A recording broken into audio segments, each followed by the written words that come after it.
Okay, hi. How's everybody doing this evening?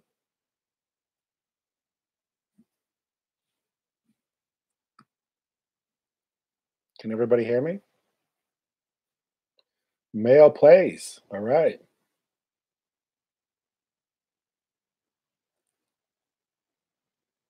Male plays. Yes. All right. You can hear me. Good. Wait for a few more people here to show up.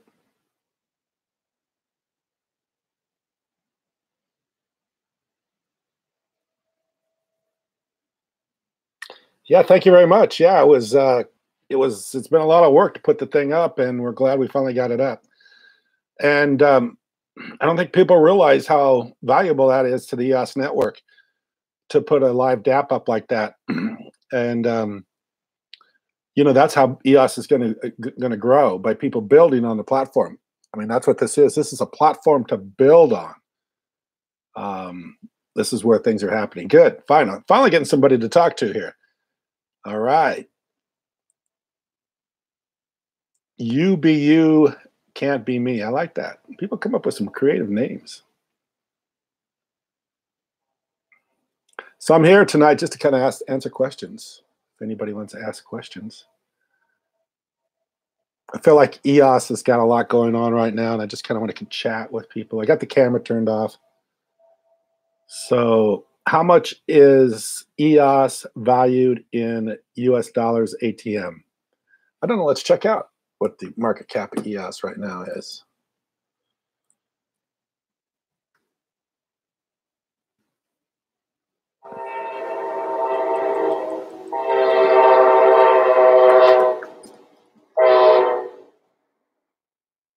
Coin market cap would be the place to go to.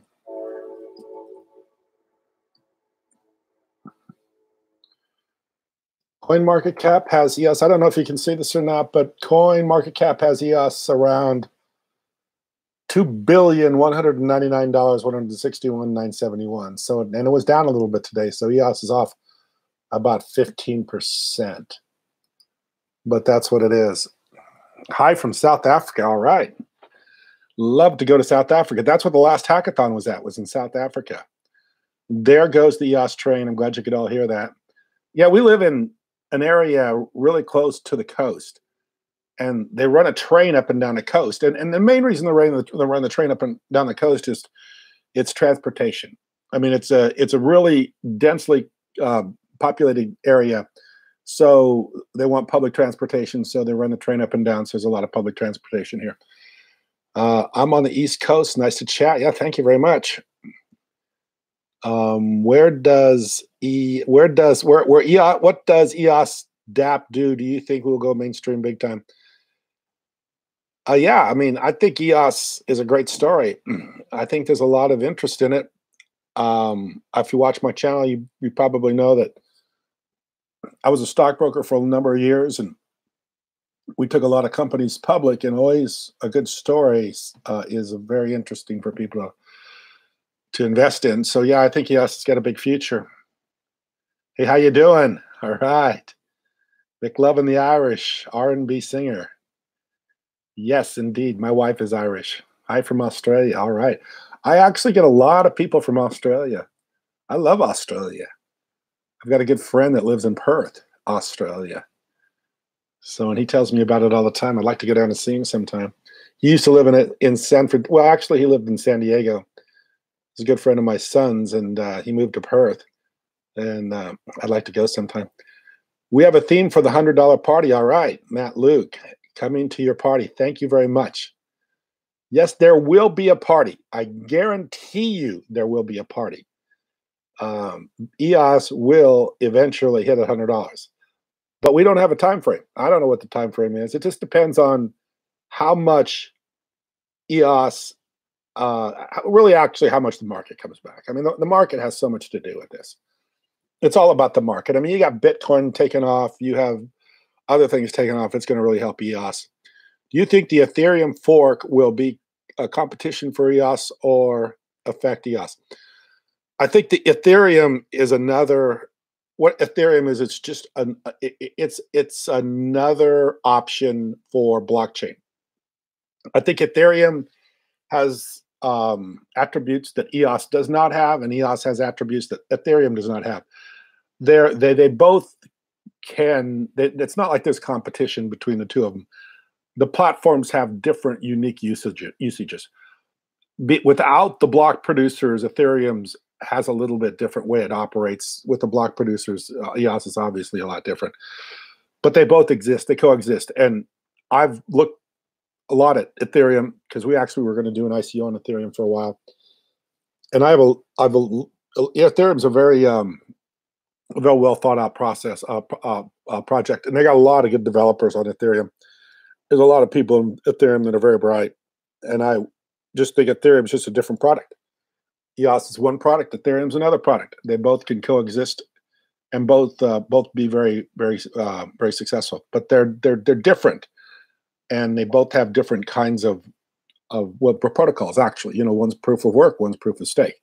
So they're different protocols. They have different ways of arriving at the way they do things, and I think they coexist together. But you know, EOS is always being compared to Ethereum.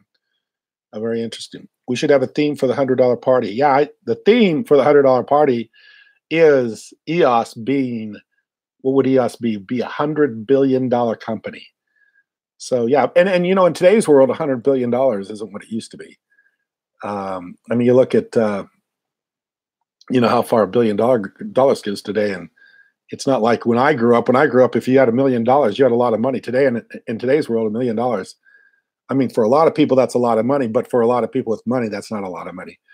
So yeah, it will be a $100 billion company. That'll be something to celebrate. That'll be a nice theme for the party. $100 billion company. Coming to the party, Boris. Thank you very much. I appreciate that. Norm Bolduck.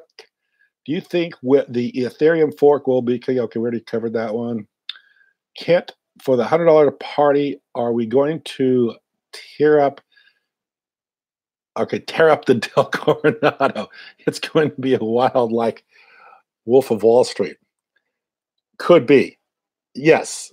Yeah, I used to be a stockbroker. I know what the Wolf of Wall Street. I've watched that movie many times. And actually, there's a lot of parts of that movie that are pretty accurate.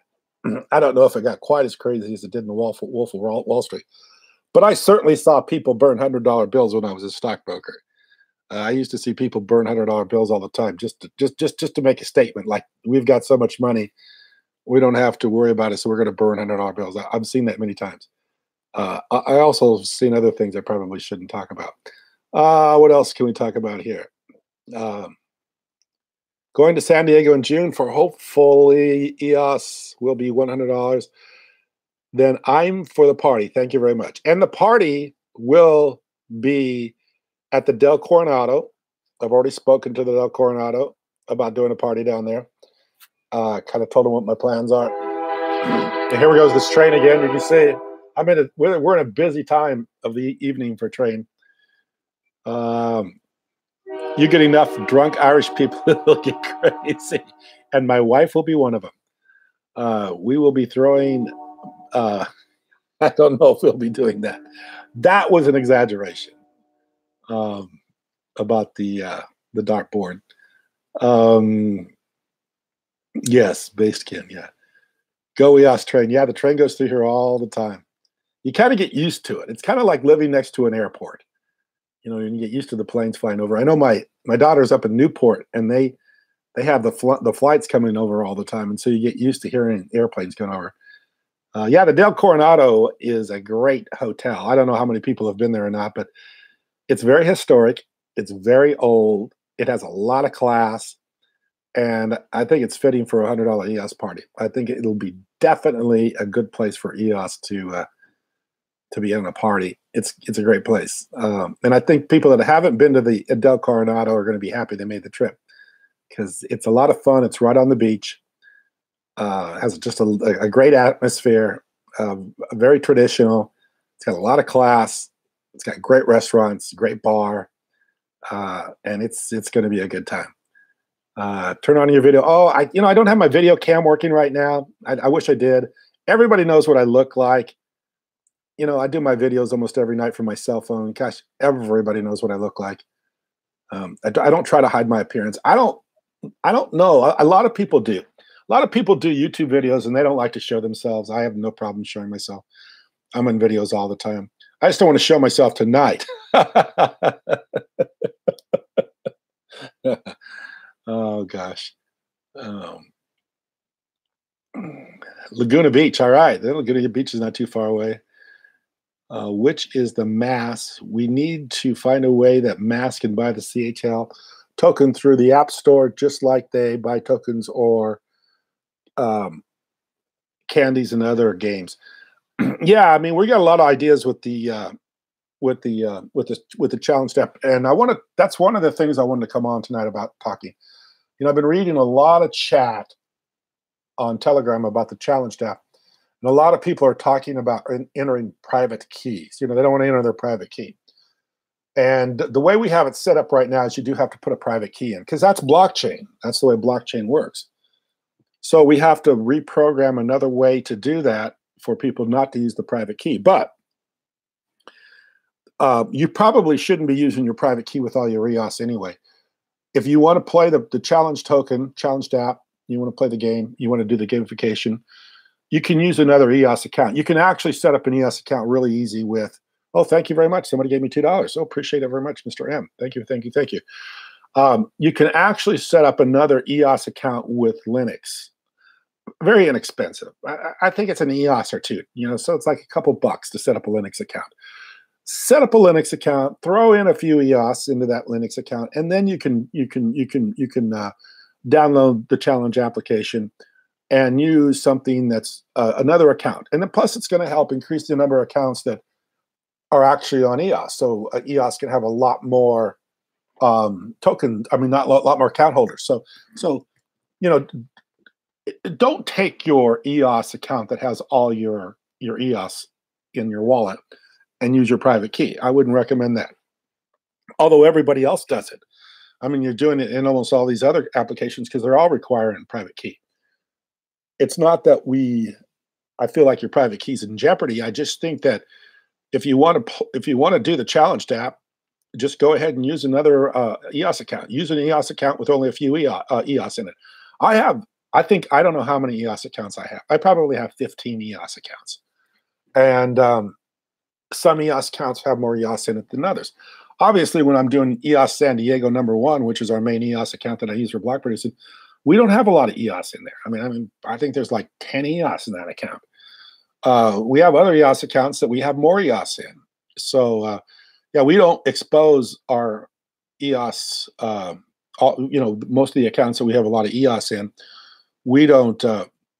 Nobody knows who those EOS accounts are. So, if you're going to do this, just set up an EOS account with Linux, make it a new account, and run the application through this one with a few EOS in it. And the same way with Karma. You know, Karma doesn't have, you have to enter your private token there. I mean, your private key there too. But there is a way to build it without using the private key. You have to use permissions and you have to use some other stuff. But that takes some time to build. And we're building that. We also want to work a little bit more on the graphics. So we'll be working on that too. So as in EOS, when it launched, there's upgrades, there's there's different ideas that are being thrown around and how to change it and how to make it better. As the same way with what we're doing with EOS, with the challenge DApp. We will make it better, we will improve it. But that is one of the problems people are coming up with, was the fact of entering the private key. Like I say, just set up another EOS account.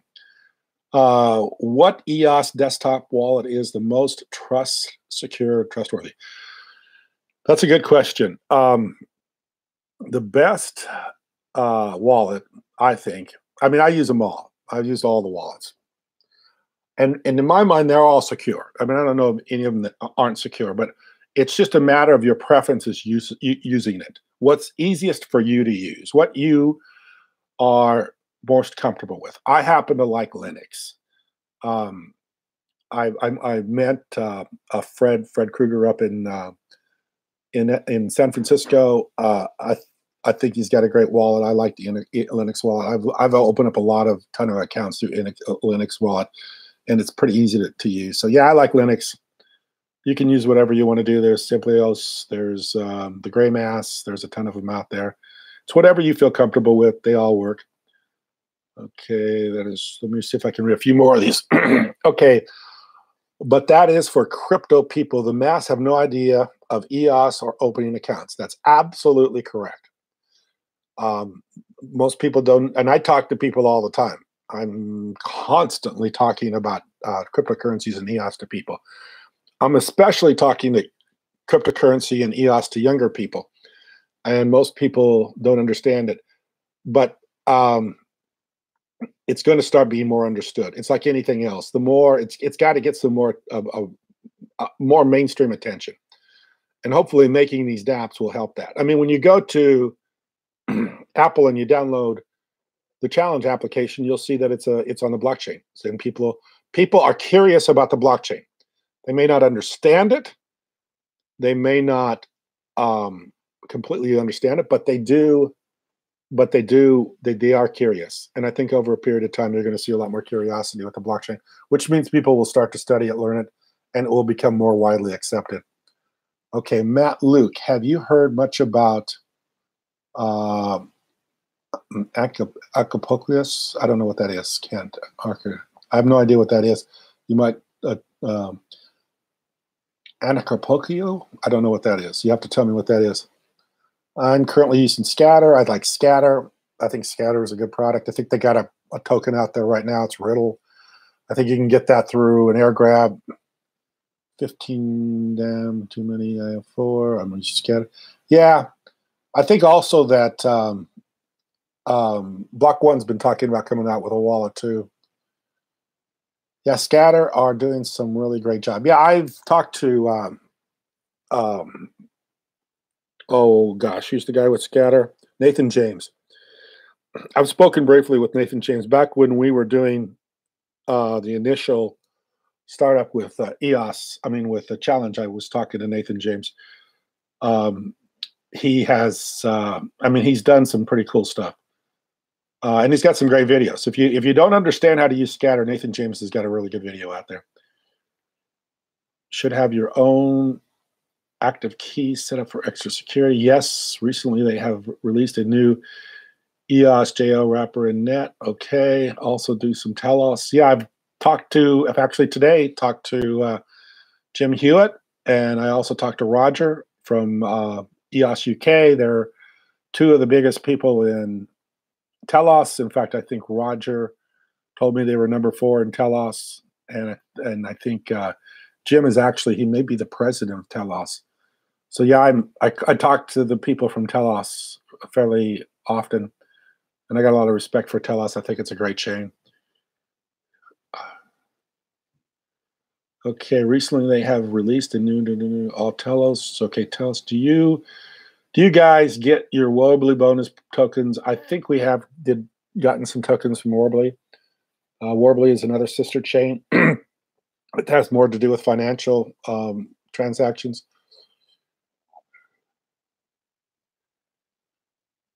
Yeah, so now you can interact with your smart contract in different languages already better than Ethereum. Yeah, there you go.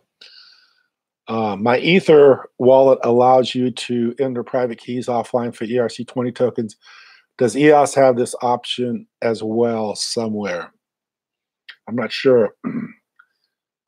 Kent, are you holding only EOS in your crypto portfolio? If not, what else are you holding? That is a good question. In the past, we have held Bitcoin. We've held Ethereum. We have held Cardano. Of course, we've held EOS. What else have we held? We held Waves. I think it was Wave. Tron. Oh gosh, I can't remember all the EOS. We have had a lot of cryptocurrencies in the past. We've held a ton of them. Probably the primary one we've held is Bitcoin, Ethereum, and EOS. Those are the two that we hold. We don't hold so much Bitcoin anymore, and we don't hold so much Ethereum anymore. Primarily, everything we have is in EOS. But we started off holding quite a bit of Bitcoin. That's kind of what got us going, is the Bitcoin. We bought Bitcoin when it was way before it hit the really high marks. So yeah, we bought Bitcoin. We transitioned into Ethereum. And then we went from Ethereum to EOS.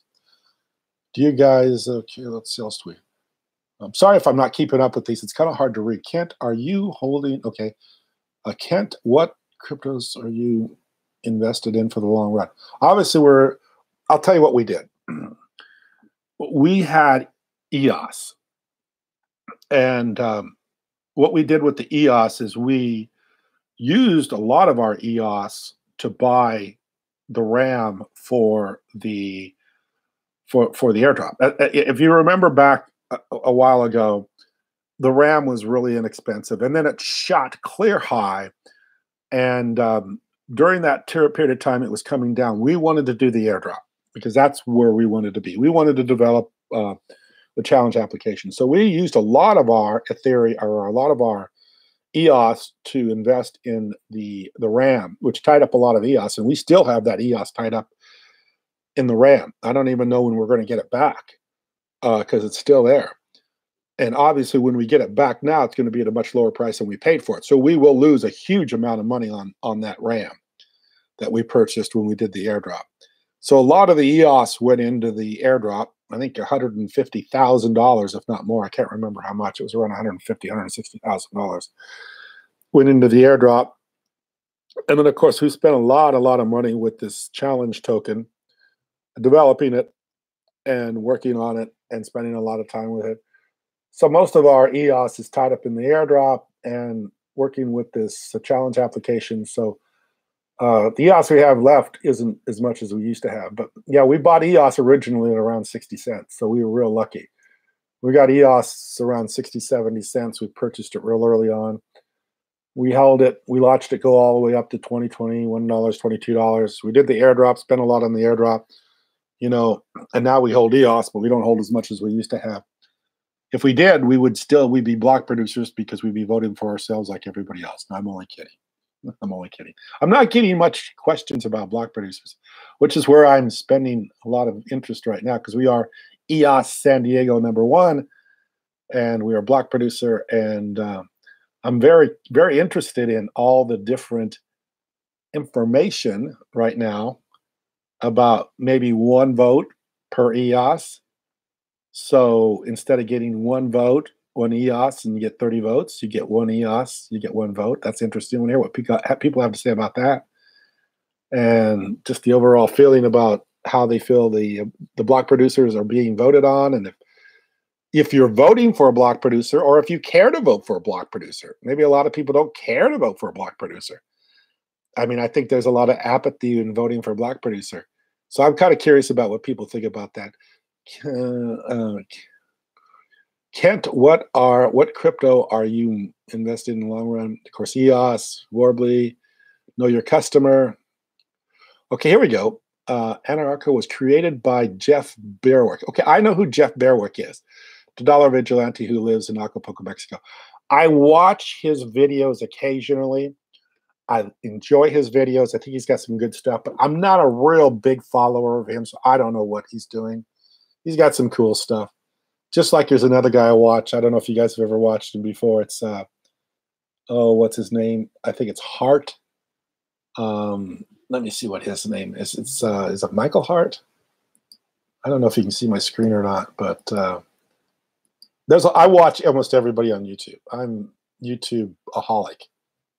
I love YouTube, and I watch a lot of YouTube stuff. I'm a big YouTube fan, so let's see here.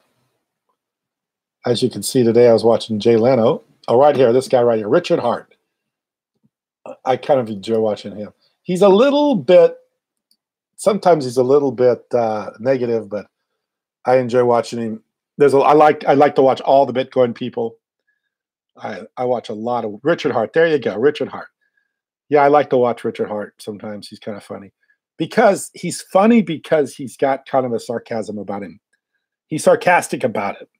The thing about the blockchain right now, it's very interesting, is it's almost like developing a new way of government.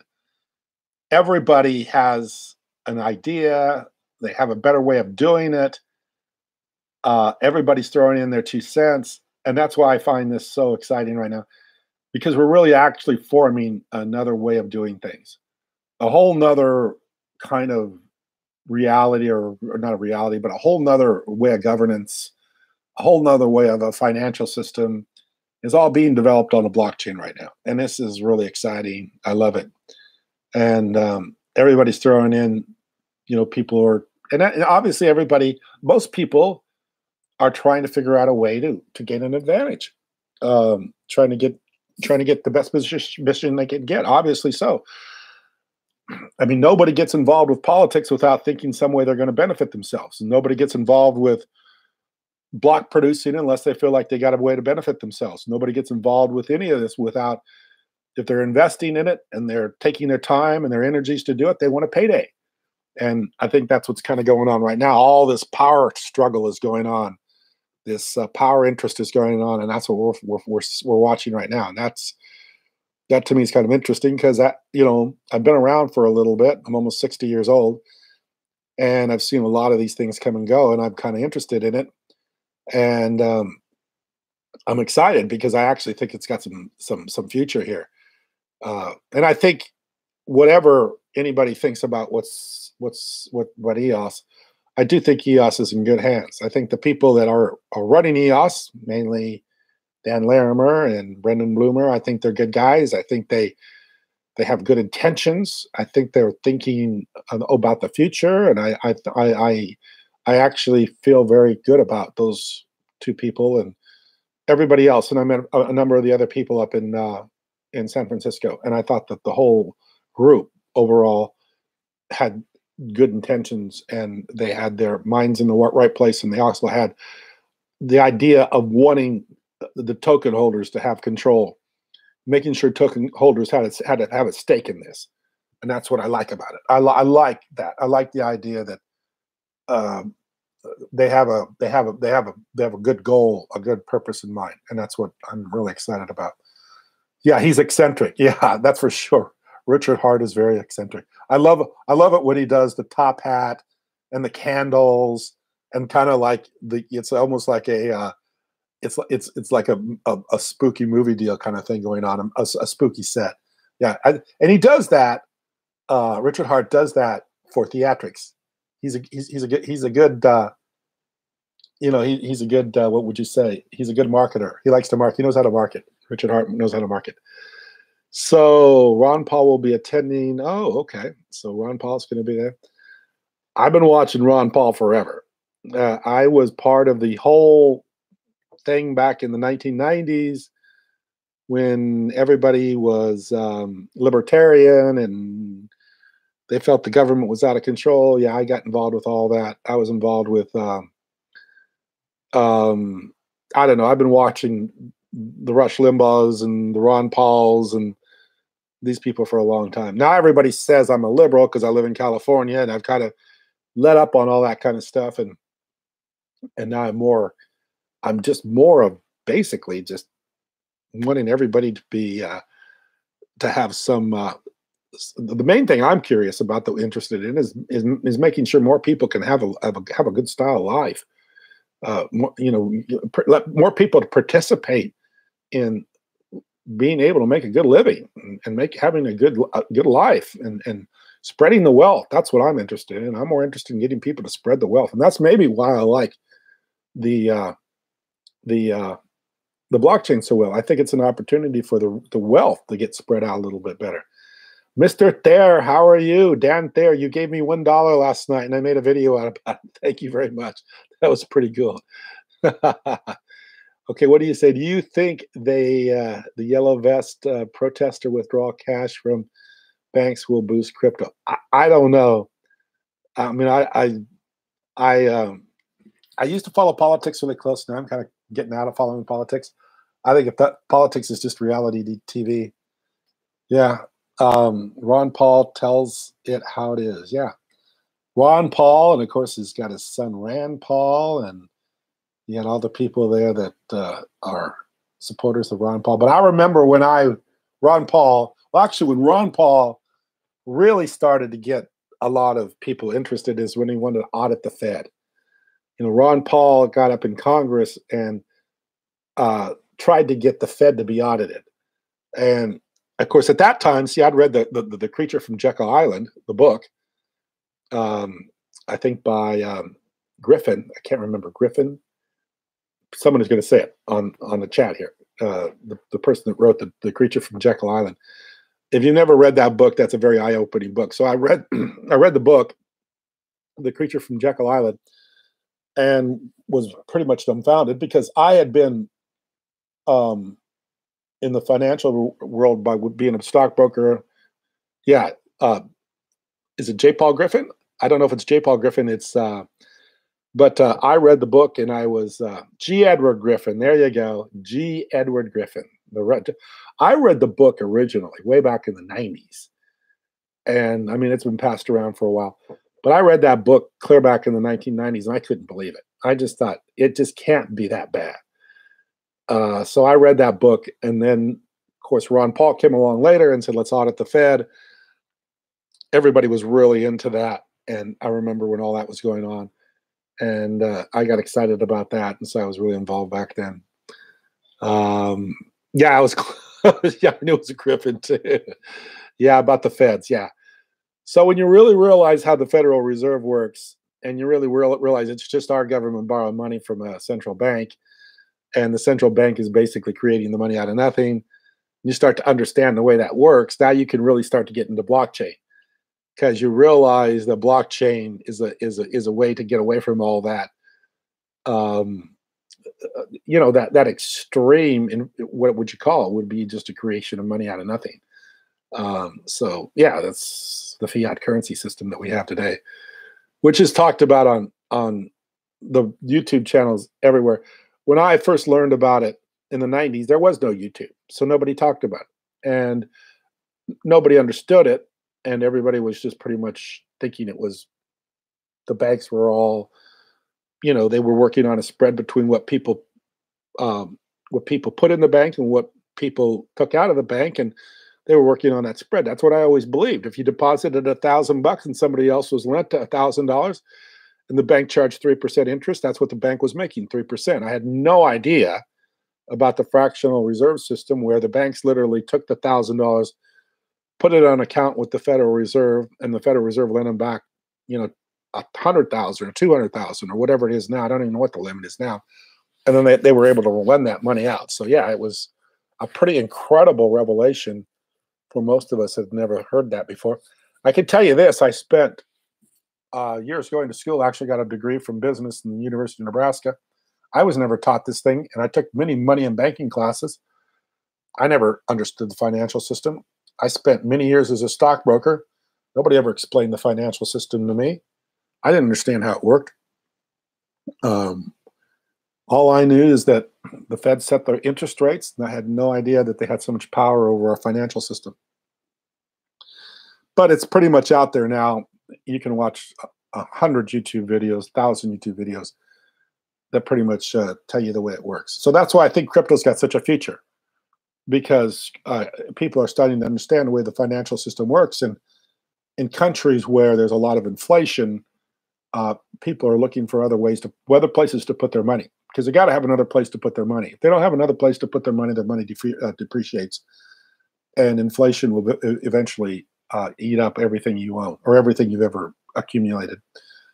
So that's why people put money in hard assets like real estate and stuff like that, because they need a hedge against inflation. If you leave your money in your bank account, you're probably going backwards. And not only will you be going backwards, you won't be very long, and you'll be in a very negative situation. I have a lot of stories I can tell about that. I don't know if I want to tell them here, but I'll just tell one real quick. I don't know if I've told it before. Maybe I've told it on this channel. My grandmother, who lived to be, actually my wife's grandmother lived to be over 100 years old, 102 actually, had saved all of her life for $40,000. And she had $40,000, and because she had sold a house when her husband passed away, she sold the house. It was a $40,000 home. And at the time, that was a lot. We're talking about probably the 40s or 50s. And she kept that $40,000 in a bank account, and she actually lived on the money. So the $40,000 generated interest over all those years, and that's what her how she lived. But her thing to my wife was that when I pass away, you will get. And I think there were 6 grandkids. So six times 5 is 30. A little, yeah, a little over $5,000. Maybe there was 7 or 8. I can't remember how many grandchildren there were. But the way it worked out, you were going to get about $5,000 from her. So my wife's grandmother, had told all the grandkids, when I pass away, you're going to get a huge inheritance. You're going to get $5,000. Well, in the years that she lived, during the 40s, the 50s, the 60s, that was a lot of money. $5,000 was maybe enough money to do something with, maybe start a business, do something with. But by the time she passed away, which was the early 2000s, $5,000 was nothing. I mean, we literally got the money and I think paid a couple bills and it was gone. So all these years, while she was generating this interest to live on, and keeping the principal safe in a bank, thinking that one day her grandchildren were going to get some money out of it. By the time she got old enough, and she lived for a long time, like I say, almost to 100 years. I think she lived to 102, actually. By the time we actually got the money distributed to us from that, it was worthless. I mean, it was not worthless, but $5,000 doesn't really go very far in today's world, or in when we got that money. So it should have given my wife the money, when my wife was born in the early 1960s. It probably would have gone a lot farther than it did in 1980 or 1990s or the 2000s when we got it. But she needed the interest to live on. And so that's kind of what I'm talking about here. Fed is a socialist monetary system. American banks are socialist. It's the system we have. I mean, it's the way it is. And that's why I was saying the other day that we need a better system than what we have. I mean, we need a better system. Over 97% base money is created at the commercial bank level. Yeah. I mean, that's how it's a debt-based system. So the way our system operates today is we borrow money. We borrow money, and then money needs to be created. So it's not like there's a store of money anywhere where people just have this big bank, this big, huge store of money someplace, and that's the wealth. It's that basically created out of people's need for it. So that's how it works. The French Yellow Jackets are doing a run on the banks on Saturday, 8 a.m. to break the banking system. There's a lot of people upset with the banking system. If you want Challenge DApp to be massive, you need to think about how the non-crypto can download and just use. No private keys, no Linux, just App Store. And that is exactly correct. We need to be able to make this much easier to use. That's a hurdle, and of course, all things in time. It's difficult to get something running on the blockchain. It's difficult to get something through the Apple App Store. It's difficult to get it set up so people don't use private keys. All this takes time, and if you're looking at it from a developer's standpoint, you can understand that this is not just overnight activity. It takes a long time to work on. And that's what we've been working on. And that's why this is taking so long. So Molly and our YouTube friends, they could promote, and their followers can easily download and use. Then bam, your DApp becomes first million user DApp. That's the plan. That is the plan, to get Molly and FaZe Rug to create a video about this, and then to have more people outside blockchain world start to use it. That's the plan. That's what we're working towards, and we'll get there. But right now, we're just one step at a time.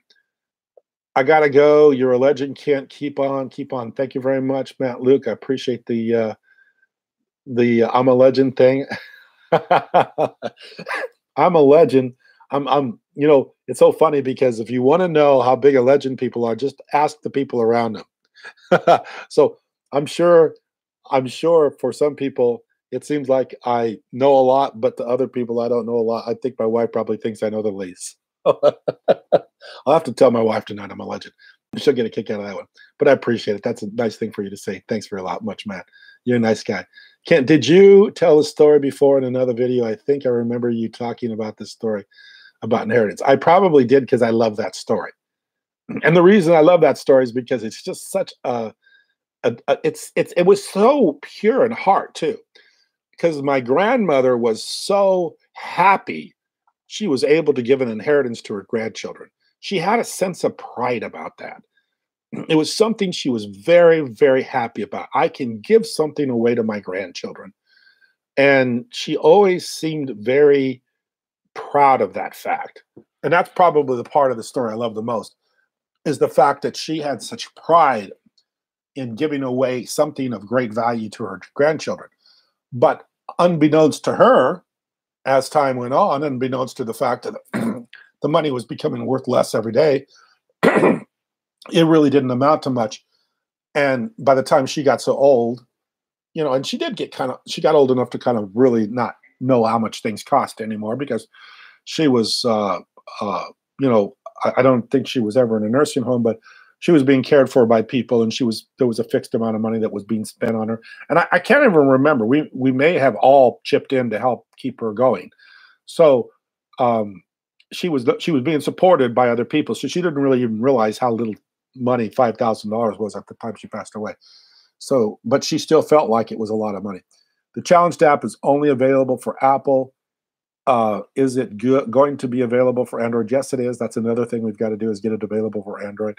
We wanted to get it in Apple because Apple's a little more, what would I say? They're a little more strict about things than Android is. So we wanted to get in Apple first. And it's funny because we were checking into the statistics, and Apple is big in the United States and Europe. Android is big every place else in the world. So yeah, we want to get it into the Apple. Into Google too.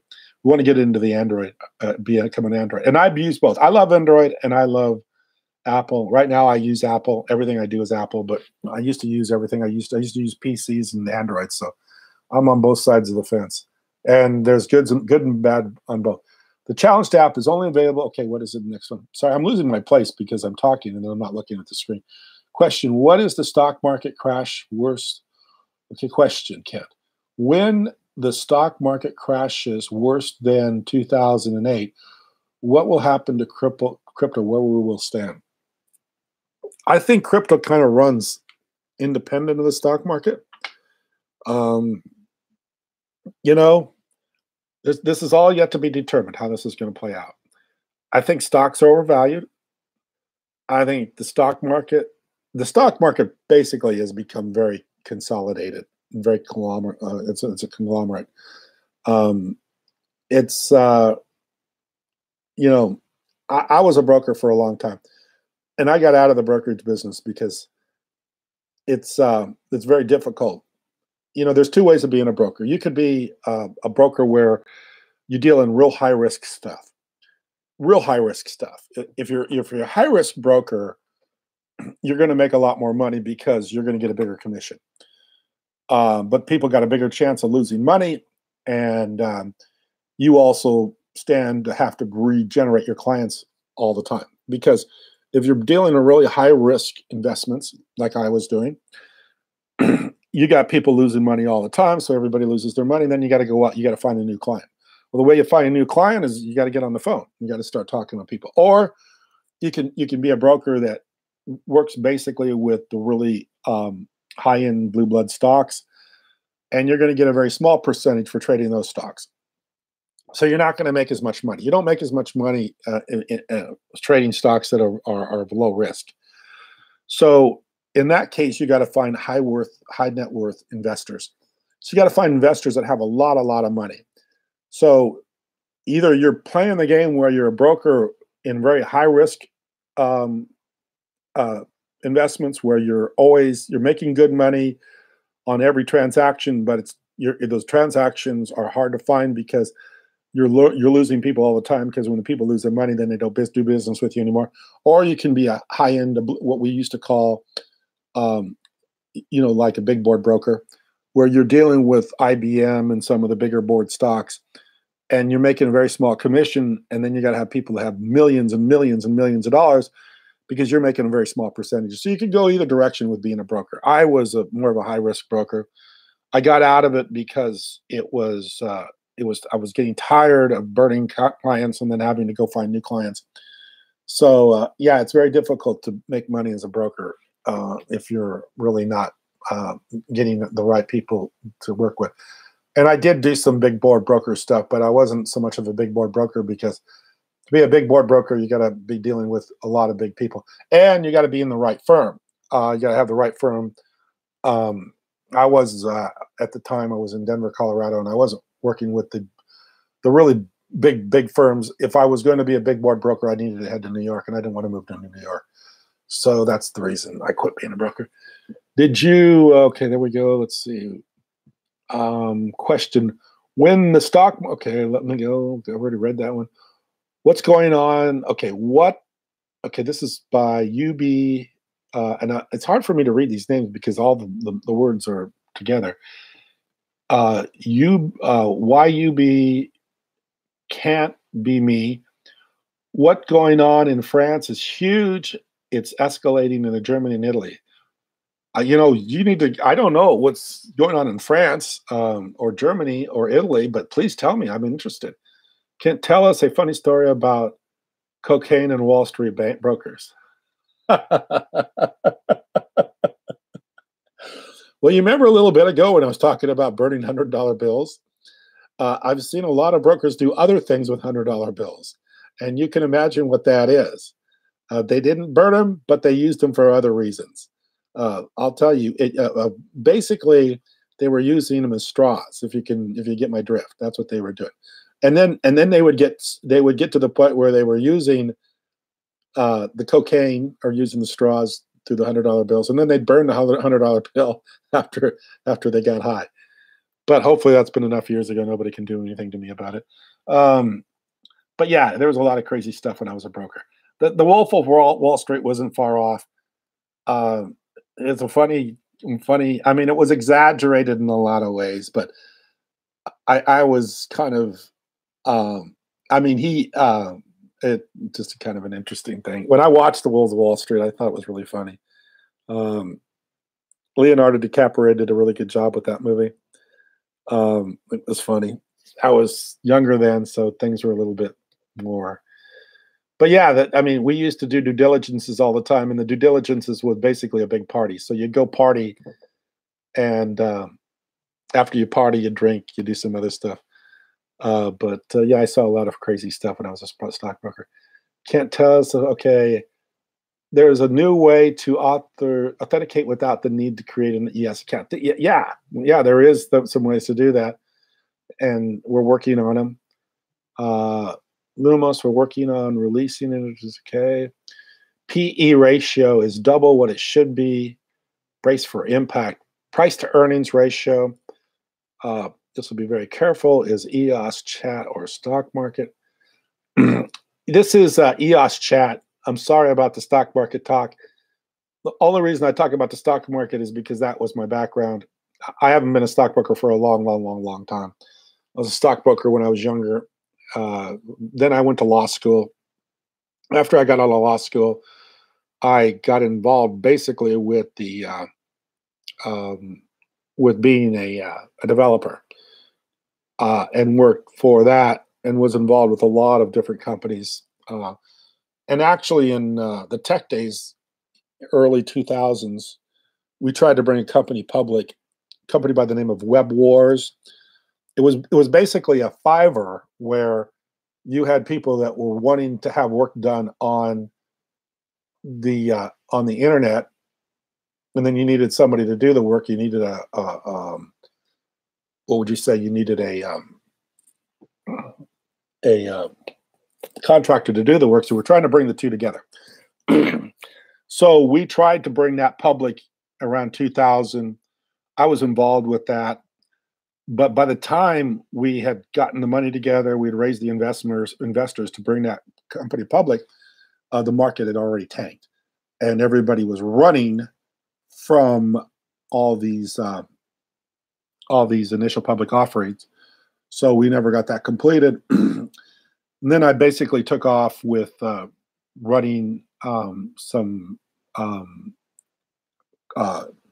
e-commerce services and stuff like that. So, and I learned how to to basically do coding, because I would have people that I was working with, they didn't know how to code, so I had to go back and help them figure out what was going on. So I got to be a semi-decent coder, not a really good coder, but a semi-decent coder, to where I could code in um, JavaScript and CSS, and I did some Ruby on Rails, and I've done a lot of PHP. So I got to be a decent coder. So because I got to be a decent coder, it got me more involved with using my experience as an entrepreneur and the stockbroker, and then the coding, and then all getting together, and worked on that for a number of years doing different businesses. And then I think in 2013, 2014, my son started buying Bitcoin, and then the Bitcoin he was buying, it was flat for a long time, but it started to do pretty well. So I started taking interest in Bitcoin, and then after we invested in Bitcoin, we started getting involved with Ethereum, and we understood the concept of smart contracts. So we decided that we wanted to do an ICO on Ethereum, and that's when that was going crazy. So we hired an attorney to do an ICO, and we were all ready to pull the trigger and do the ICO. And then all of a sudden, we found out about EOS and Dan Larimer, and of course, we already knew about Dan Larimer through Steemit and BitShares. So we were just kind of sitting around, thinking about whether we should do the ICO with Ethereum or not. And in the meantime, we said, "Gosh, this thing looks like it's a really good thing with EOS. They're scalable. They got Dan Larimer, and of course, we were on Steemit, so we kind of knew a little bit about it. So then we just we said, well, let's wait for EOS. So we started buying EOS, and then it was a whole year till they actually launched the chain. So we were buying EOS during the year prior to the chain launching, and at the time that was going on, nobody thought the chain would launch. Everybody was going, now these guys, there was a bunch of disclosures, and they don't really have to do anything with the money. So we were buying EOS during those periods, and I think they were selling $2 to $3 million a day in EOS. So we were buying as much EOS as we could afford, selling Bitcoin and buying EOS. And, we just kind of started accumulating EOS until it launched. And then, of course, when it launched, the first thing we wanted to do was do an airdrop. And so we had enough EOS at that time to buy RAM and do the airdrop. So we did the airdrop. We launched the challenge NAC, and it was I think 160,000 accounts. And then we launched it, and that's what we've been doing. So yeah, part of the story is that I was involved with the stock market, and then involved with being basically a entrepreneur on the internet, helping to develop websites and businesses and all that good stuff. And then it turned into the cryptocurrencies, and that's kind of what the story is. So if this seems like a stock market talk, I apologize, but that's kind of trying to give you guys the whole story. That's exactly what happened. Okay, so let me read some more of these. I recommend it for Challenge DApp and any others. Big Ben, do you like pineapples in your pizzas? Oh my gosh, I love pineapple in pizza. Great movie, man. Cheers. How confident are you about the $100 party? How confident am I about the $100 party? Well, let's put it this way. I get people that probably ask me about the $100 party at least every other day. Somebody either texts me, they message me, or they put a comment on the website on the thing that about the $100 party. So yeah, I'm pretty confident about it. I wouldn't be. I would be. I'm pretty much getting known as the guy that wants to throw the $100 party for EOS. So either I probably just better get off the internet and go hide someplace, or I better start thinking the $100 party is going to happen. I think the $100 party is going to definitely happen. I like I said, I've been around a long time, and hopefully, if you get anything out of this conversation, you realize that I've been around a long time, and I've seen things come and go, and I've seen a lot of stuff happen, and I know, and especially by being involved with Ethereum and Bitcoin, that these things just take off like crazy. I mean, I remember Ethereum when it was, gosh, it was just like nothing, and all of a sudden it was over $1,000 a token, and they really hadn't done much. So, gosh, yeah. I mean, do I think EOS be $100 a token? You better bet your life I think EOS will be $100 a token. Can I guarantee it? No, I can't guarantee it. I have no idea. But yeah, I do believe it's going to be $100 a token.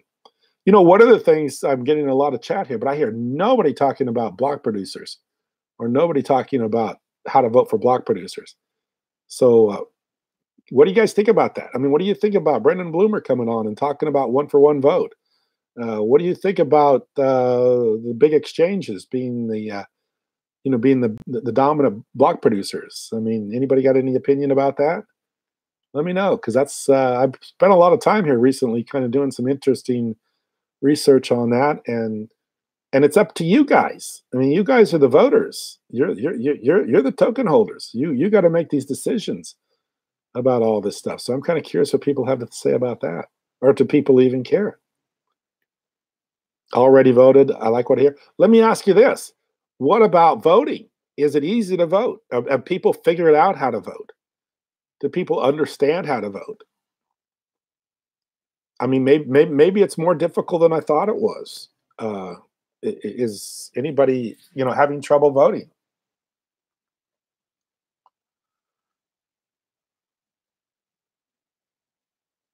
Mr. M already voted. I like what I hear. Mr. M, I think it's easy. Yeah, who else? I mean, what do you think? Because this is a big issue with EOS right now. I think we should have counterweight the vote. If you vote for one, your one vote powerful is diminished. Vote for 25, you get the full weight of your token. Yeah. I mean, I think Brendan Bloomer's kind of thinking one for one right now. I mean, you vote. This is the deal, everybody. If you vote, if you got one vote, if you got one EOS and you get 30 votes, that means you got 29 votes. You can vote for yourself and you got 29 votes to give to somebody else. So you got a lot of votes that you can put out over a lot of people. Now, this is the thing. And I was talking to my son about this afternoon. You have EOB. EOB is a big exchange, fourth largest in the world, and they're block producers. But EOB brings a lot of value back to the chain because EOB is giving liquidity to EOS. I mean, they're a huge exchange. They help EOS. So is it a bad thing for EOB to be the big block producer, or do we want somebody a little more homegrown? Do we want a person that's just starting out, somebody that's never block produced before, somebody that wants to run a node but really has good intentions, somebody that's willing to be a developer and work almost full time helping build tools for the community? Do we want a person like that, or do we want EOB? I mean, that's the thing you have to think about. Who do we want to be block producer? The other thing is, like, what if Bank of America wants to be a block producer? What if Wells Fargo wants to be a block producer? What if a huge bank wants to come in and be block? I mean, is the community going to be okay with that, or will the community say no? I mean, if you bring somebody like Bank of America into the EOS blockchain and say Bank of America can be block producer, I mean, that's going to give EOS tons of exposure because now you got one of the major banks in the world that are a block producer. So where are we at with that? I mean, are we at the thing where anybody can be a block producer, or do we want certain places to be block producers? Do we want high people with a lot of visibility to be block producer? What is it? I mean, that's kind of, so let's see what people have to say. I think it's easy. I think we should counterweight the vote one for one. Okay, let's see, what, $100 before 2022. You know what? That may not be far off. I'm hoping 2019, 2020, but it could be 2022. Most people think crypto is an investment rather than a currency. That's true. Or if Dan worked out, okay, or if Dan works out proof of life, then one vote, one person. Yeah, I mean, Dan's the one to set this thing up. I would like to associate universal accounts tied to the social platform like Facebook for easy onboarding.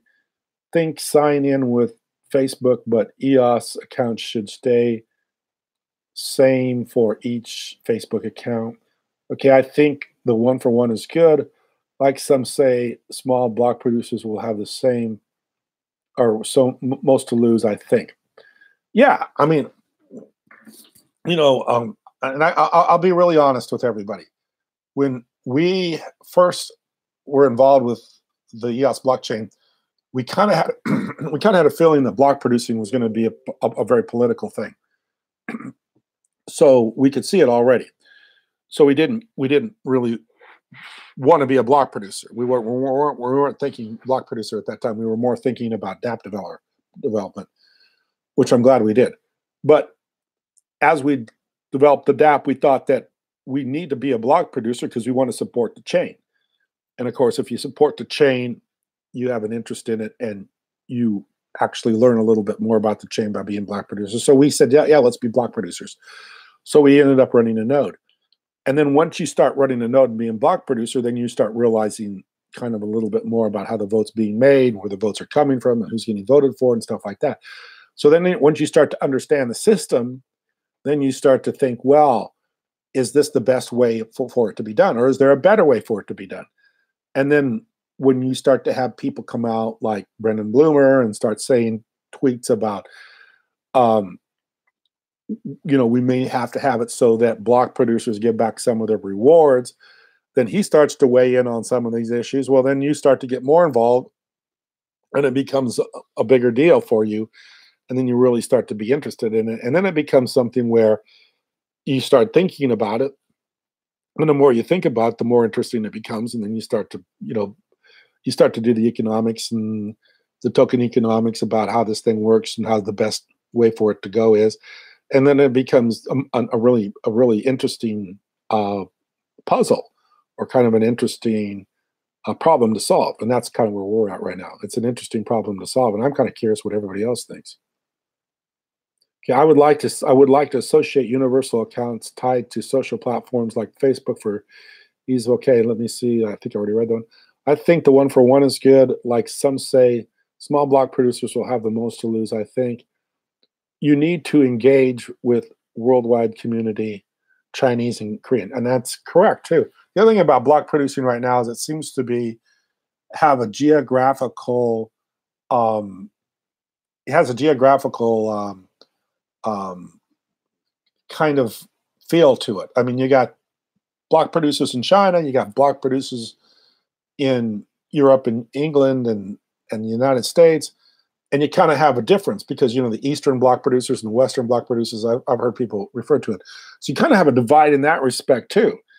So it's kind of, you're trying to bring the world together, but there is a cultural divide, and there's also a language divide.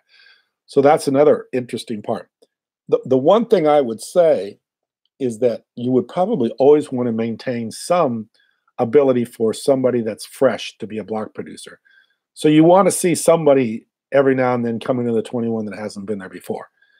You want to see somebody maybe that's homegrown come into the block producers. You want to see somebody that just started out, really as an underdog getting to be a block producer. It's kind of like what's going on right now in the United States of America with Congress.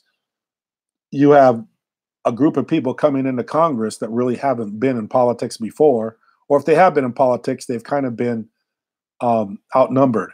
So people feel good about people coming into Congress right now that maybe have never had a voice before, or have not been able to break into, the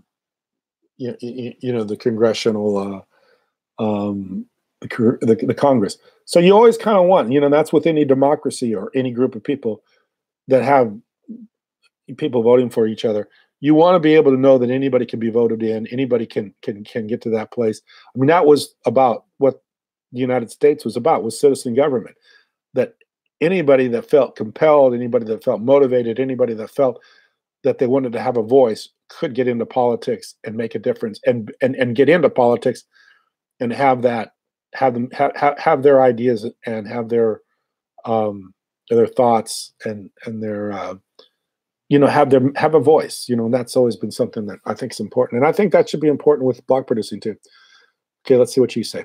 To crack top 21, you need to engage with the worldwide community. Yes, everybody. Yeah, that's difficult to do. Believe me, we're working on that right now.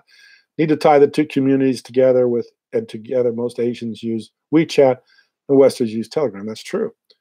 I would like to associate, yeah, there's just a lot of stuff going on, but interesting conversation. I think I've been at it over an hour now. I don't want to make this too long because it gets to be a little bit boring. So I just wanted to come on and say thank you to everybody. I really appreciate people watching the videos.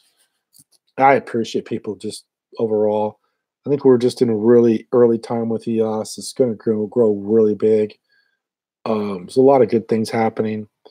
A lot of people are having a lot of fun right now with EOS because there is so much involvement to happen.